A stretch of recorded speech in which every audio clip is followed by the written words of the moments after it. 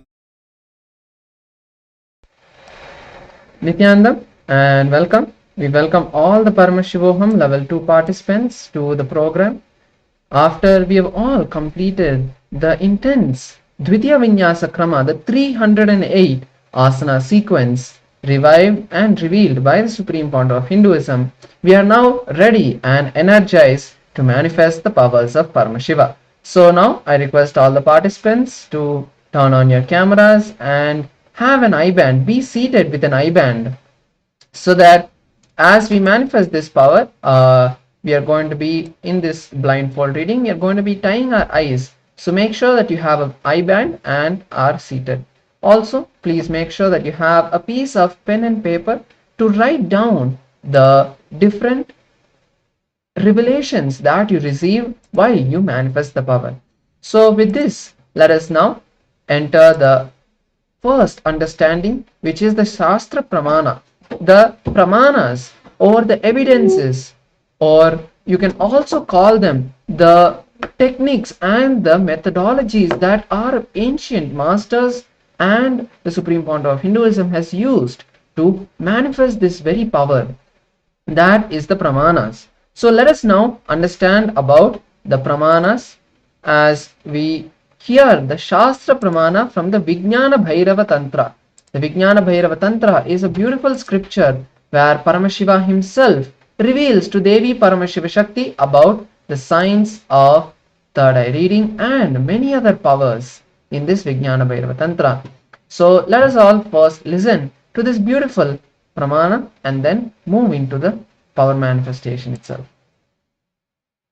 Paramashiva declares in the Vijnana Bhairava Tantra, Kapalantarmanonyasya Tishtanmilitalochanaha Kramena manaso dadhyat Lakshayet lakshayamuttamam. By fixing the mind on the inner space within the crown center and sitting stably without any movement, having the eyes closed in succession, by that stability of the mind and inner space through the power of the third eye, one directly sees the ultimate goal, Lakshyam, by having the vision beyond the sight that reveals any object or place attaining to the space of oneness with the source, Paramashiva. Yes, so that was the Shastra Pramana of how that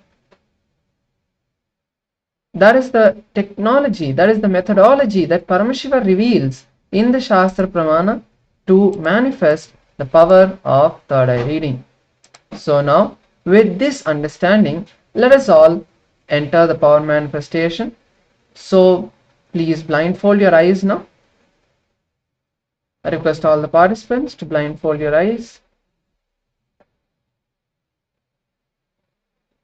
Make sure you close your eyes and it is comfortable so that the disturbance is reduced, so that you can reduce the amount of distraction that is happening around you. Now, as we have seen in the past days, the way to manifest this beautiful power is by first visualizing Swamiji, which Paramashiva says as bringing the awareness to the crown center. Visualizing Swamiji and holding that gratitude to him. Now from that beautiful space, let us all chant the Mahavakya to bring the stability of our mind and inner space, completely unclutching on thoughts. Om Nityananda